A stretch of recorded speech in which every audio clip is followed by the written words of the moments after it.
தினம்தோறும் விளக்கேற்ற நல்ல எண்ணெய் இதயம் நல்லெண்ணெய்.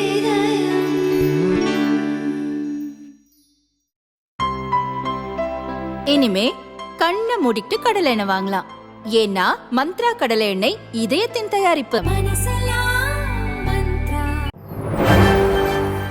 வணக்கம். செய்தி சுருக்கம்.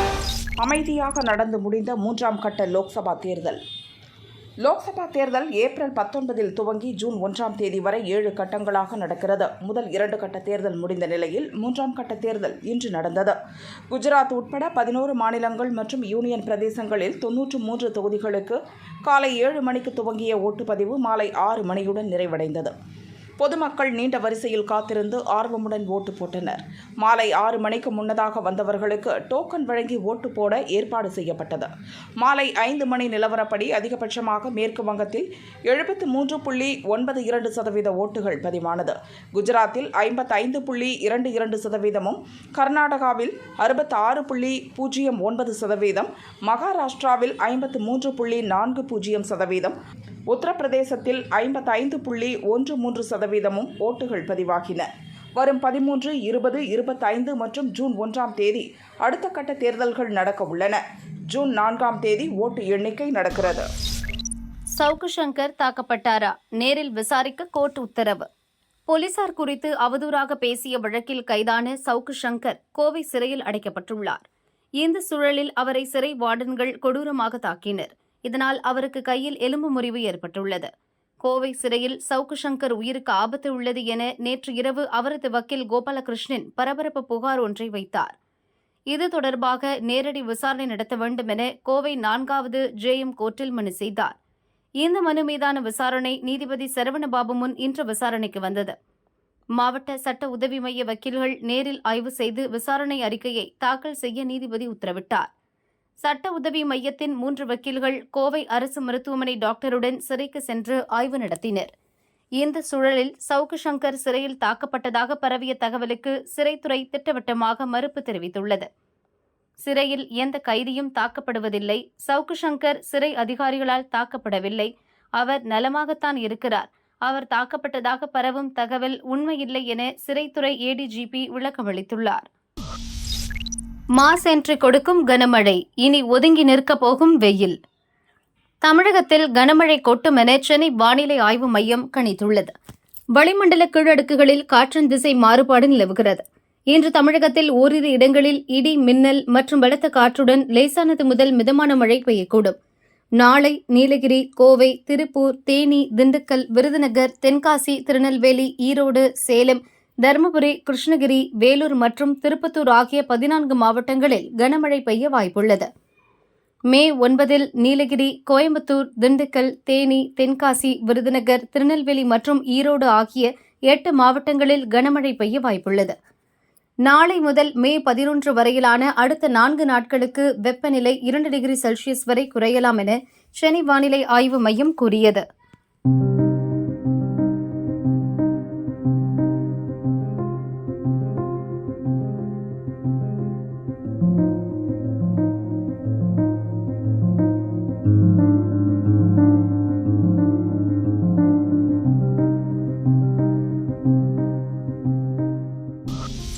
ராமர் கோயிலை மூடுவதை தடுக்க மோடிக்கு 400 சீட் வேண்டும். மத்திய பிரதேச மாநிலத்தில் கர்கோன், தார் நகரங்களில் நடந்த பிரச்சார கூட்டங்களில் பிரதமர் மோடி இன்று பேசினார். பாரதிய ஜனதா வளர்ச்சியை அடிப்படையாக கொண்ட அரசியலை நடத்துகிறது. ஆனால் காங்கிரஸ் உள்ளிட்ட இண்டி கூட்டணி கட்சிகளுக்கு நாட்டு நலனில் அக்கறை இல்லை, குடும்ப நலனில் மட்டுமே அவர்களுக்கு அக்கறை என்றார். முதல் மற்றும் 2ஆம் கட்ட தேர்தலிலேயே இண்டி கூட்டணியின் தோல்வி உறுதியாகிவிட்டது. இன்றைய 3வது கட்ட தேர்தல் மூலம் எதிர்க்கட்சிகளின் சூரியன் அஸ்தமனமாவது நிச்சயம். ஏனென்றால் மக்கள் மீண்டும் ஒருமுறை மோடி சர்க்கார் வேண்டும் என முடிவு செய்து விட்டார்கள் என மோடி கூறினார். காஷ்மீரில் 370வது பிரிவை காங்கிரஸ் மீண்டும் கொண்டு வராமல் இருக்க மோடிக்கு 400 இடங்கள் வேண்டும். அயோத்தி ராமர் கோயிலுக்கு காங்கிரஸ் பூட்டு போட்டு பூட்டாமல் இருக்க மோடிக்கு 400 இடங்கள் வேண்டும். மத அடிப்படையில் இடஒதுக்கீடு உட்பட காங்கிரஸ் இண்டி கூட்டணி கட்சிகளின் சதி திட்டங்களை முறியடிக்க மோடிக்கு 400 இடங்கள் வேண்டும் என மோடி கூறினார். ராமரை தரிசித்தது தப்பா? என்னை அவமதித்தனர். காங்கிரசிலிருந்து விலகிய செய்தி தொடர்பாளர் ராதிகா கேரா பாஜக தேசிய பொதுச் செயலாளர் வினோத் தவ்டே முன்னிலையில் அக்கட்சியில் இணைந்தார்.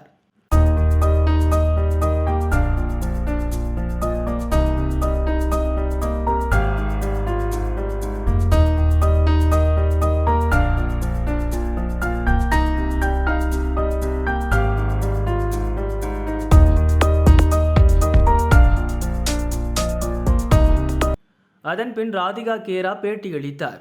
காங்கிரஸ் கட்சி இந்து மதத்துக்கு எதிரானது இல்லை என நினைத்திருந்தேன். சமீபத்தில் நான் ராமர் கோவிலுக்கு சென்று வந்த போட்டோ வீடியோக்களை சமூக வலைதளத்தில் பதிவிட்டேன். அவற்றை காங்கிரசார் வரவேற்கவில்லை. அதற்காக என்னை வெறுத்தனர். ராமர் கோவிலுக்கு சென்றதால் கௌசல்யா மாதாவின் மண்ணில் என்னை வசைபாடினர். மோடி அரசுதான் என்னை சரியான நேரத்தில் காத்தது. இல்லையென்றால் நான் இங்கு வந்திருக்க முடியாது. இப்போதுள்ள காங்கிரஸ் மகாத்மா காந்தியின் காங்கிரஸ் இல்லை, ராமர் மற்றும் இந்துக்களுக்கு எதிரான காங்கிரஸ். சத்தீஸ்கர் காங்கிரஸ் ஊடக பிரிவு தலைவர் சுஷிலானந்துடன் பேசுவதற்காக சென்றிருந்த போது அவரும் மற்ற 2 நிர்வாகிகளும் என்னை தகாத வார்த்தைகளால் திட்டினர். என்னை அறையில் வைத்து பூட்டினர். பின் சுதாரித்து கொண்டு தப்பினேன். ராமரை ஆதரிக்கிறேன் என்பதற்காக அவமானப்படுத்தப்பட்டேன். அதனால்தான் காங்கிரசிலிருந்து விலகினேன் என ராதிகா கேரா தெரிவித்தார். கெஜ்ரிக்கு ஜாமீன் கன்ஃபார்ம். கோர்ட் சொன்ன ஒரு விஷயம். டெல்லி மதுபான ஊழல் வழக்கில் அம்மாநில முதல்வர் கெஜ்ரிவாலை மார்ச் 21ஆம் தேதி அமலாக்கத்துறை கைது செய்தது. இப்போது திகார் சிறையில் அடைக்கப்பட்டுள்ளார். அவர் தாக்கல் செய்த இடைக்கால ஜாமீன் மனு இன்று சுப்ரீம் கோர்ட் நீதிபதிகள் சஞ்சீவ் கண்ணா, திவான்கர் முன்னிலையில் விசாரணைக்கு வந்தது. அப்போது நீதிபதிகள் கெஜ்ரிவால் தரப்பு அமலாக்கத்துறை இடையே காரசாரமான வாதம் நடந்தது. ஒருவேளை இடைக்கால ஜாமீனில் கெஜ்ரிவால் விடுதலை செய்யப்பட்டால் அவர் அலுவலகம் போவார், கோப்புகளில் கையெழுத்து போடுவார், மற்றவர்களுக்கு உத்தரவு வழங்குவார் தானே என்று கெஜ்ரிவால் வக்கீல் அபிஷேக் மனு சிங்வியை பார்த்து நீதிபதிகள் கேட்டனர். அவர் ஒரு சிட்டிங் முதல்வர், அவரது கடமையை செய்வார், ஆனால் கலால்துறை சம்பந்தப்பட்ட விவகாரங்களில் தலையிட மாட்டார் என்று அபிஷேக் சொன்னார். ஆனால் அவர் முதல்வர் பணியை கவனிப்பதை நாங்கள் விரும்பவில்லை என்று நீதிபதிகள் கூறினர். முதலமைச்சராக இருக்க வேண்டும் என்பதே உங்கள் விருப்பம். இப்போது இது சட்டப்பூர்வ பிரச்சனை இல்லை. பார்லிமெண்ட் தேர்தல் நடப்பதால் மட்டுமே நாங்கள் இடைக்கால ஜாமீன் பற்றி பரிசீலனை செய்கிறோம். வேறு எந்த காரணமும் இல்லை என்று நீதிபதிகள் கூறினர். இதையடுத்து கெஜ்ரிவால் எந்த கோப்புகளிலும் கையெழுத்து போட மாட்டார் என்று உத்தரவாதம் தர முடியும். ஆனால் கவர்னர் எந்த வேலையும் நிறுத்தக்கூடாது என்று கெஜ்ரிவால் வக்கீல் சொன்னார். அதன் பிறகு இந்த மனுவை விசாரிக்க வேண்டியதற்கான காரணத்தை அமலாக்கத்துறையிடம் நீதிபதிகள் கூறினர். இது அசாதாரணமான சூழல். கெஜ்ரிவால் வழக்கமான குற்றவாளியும் அல்ல. தேர்தல் ஒவ்வொரு 4 அல்லது 6 மாதங்களுக்கு ஒருமுறை அறுவடை நடப்பது போல் அல்ல. 5 ஆண்டுகளுக்கு ஒருமுறைதான் தேர்தல் வருகிறது. எனவே அவர் இடைக்கால ஜாமீனில் விடுவிக்கப்பட வேண்டுமா என்பது பற்றி நாங்கள் பரிசீலனை செய்ய வேண்டியுள்ளது என்று நீதிபதிகள் கூறினர். ஆனால் இதற்கு அமலாக்கத்துறை எதிர்ப்பு தெரிவித்தது. மக்களுடன் ஒப்பிடும்போது அரசியல்வாதிக்கு என்று எந்த சிறப்பு உரிமையும் இல்லை. விசாரணையை எதிர்கொள்ளும் எல்லா எம்பிக்கள் எம்எல்ஏக்களையும் ஜாமீனில் விட்டுவிடலாமா என்று அமலாக்கத்துறை கேள்வி எழுப்பியது. உடனே கெஜ்ரிவாலை விசாரிப்பதற்கு ஏன் இவ்வளவு காலதாமதம் செய்தீர்கள் என்று நீதிபதிகள் கேள்வி எழுப்பினர். இதற்கு பதிலளித்த அமலாக்கத்துறை, நாங்கள் விசாரணை செய்து கொண்டே இருந்தோம். எங்கள் விசாரணை நேரடியாக கெஜ்ரிவாலுக்கு எதிரானது அல்ல. அவரது பங்கு என்ன என்பது விசாரணையில்தான் தெரிந்தது. அதன் பிறகு அவரிடம் விசாரணையை துவங்கினோம் என்று அமலாக்கத்துறை விளக்கமளித்தது. இது வழக்கமான வழக்கு இல்லை. பின்னர் ஏன் இவ்வளவு காலம் எடுத்தீர்கள் என்பதுதான் எங்கள் கேள்வி என்று நீதிபதிகள் மறுபடியும் கேட்டனர். நேரடியாக கெஜ்ரிவாலை விசாரிப்பது முறையாக இருந்திருக்காது.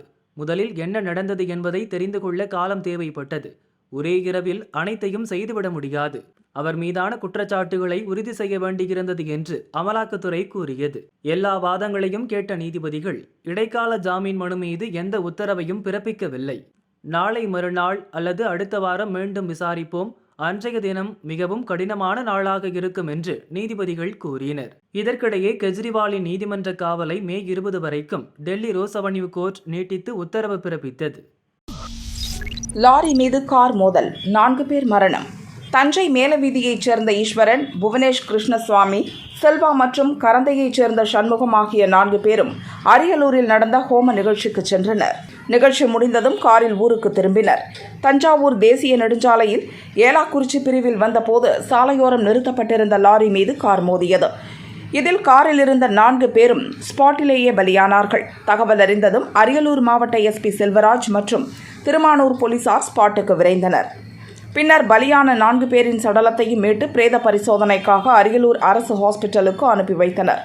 இந்த சம்பவம் குறித்து திருமானூர் போலீசார் வழக்கு பதிந்து விசாரிக்கின்றனர். தினமும் இரவில் மின்வெட்டு, கொதித்து எழுந்த மக்கள் மறியல். திருவள்ளூர் மாவட்டம் பொன்னேரி அருகே அத்திப்பட்டு புதுநகர் பள்ளம் பகுதியில் தினமும் இரவு 8 மணி அளவில் மின்சாரம் துண்டிக்கப்படுகிறது. மறுநாள் காலையில்தான் மீண்டும் வருகிறது. கடந்த 1 வாரமாக இதே நிலைதான் நீடித்து வந்தது. பகலில் வெயில் சுட்டெரிக்கும் நிலையில் இரவில் மின்சாரம் இல்லாமல் புழுக்கத்தில் மக்கள் தூக்கம் இழந்தனர். குழந்தைகள், வயதானவர்கள் மிகவும் அவதியடைந்தனர். பொறுமை இழந்த மக்கள் சென்னை துறைமுகம் செல்லும் சாலையில் மறியலில் ஈடுபட்டனர். காமராஜர் துறைமுகம், அதானி துறைமுகம் சாலைகளில் போக்குவரத்து தடைப்பட்டது.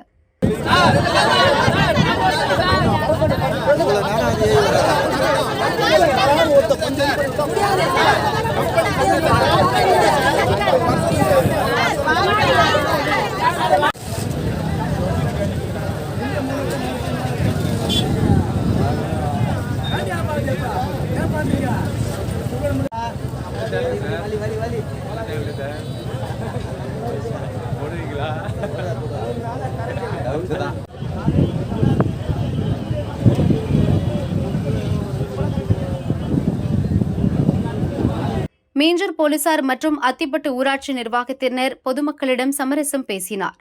மின்வெட்டு பிரச்சினைக்கு தீர்வு காண்பதாக கூறியதை ஏற்று மக்கள் கலைந்து சென்றனர். கோடை வெப்பம் சுட்டெரிப்பதால் ஃபேன், ஏசி, ஏர் கூலர் உள்ளிட்ட மின் சாதனங்களின் பயன்பாடு அதிகரித்துள்ளது. இதனால் தமிழகத்தில் மின் தேவையும் அதிகரித்துள்ளது. இரவில் மின் தேவை எகிறுவதால் அத்திப்பட்டு புதுநகர் பள்ளம் பகுதிக்கான டிரான்ஸ்பார்மர் ட்ரிப் ஆகிவிடுவதால் மின்வெட்டு பிரச்சினை ஏற்படுவதாக கூறப்படுகிறது. சென்னையின் பல இடங்களில் இதுபோன்ற பிரச்சினை இருப்பதாக கூறப்படுகிறது. எம்ஆர்சி பயிற்சி மையத்தில் ராணுவ வீரர்கள் சாகச நிகழ்ச்சி. நீலகிரி மாவட்டம் குன்னூர் அருகே உள்ள வெலிங்டன் எம்ஆர்சி ராணுவ பயிற்சி மையத்தில் பட்டாலியன் மாநாடு நடைபெற்றது. இதையொட்டி ராணுவ பகுதி முழுவதும் லேசர் ஒளியில் அலங்கரிக்கப்பட்டது. ராணுவ வீரர்களின் சாகசங்கள், ஜிம்னாஸ்டிக் மற்றும் கலை நிகழ்ச்சிகள் பார்வையாளர்களை வெகுவாக கவர்ந்தது.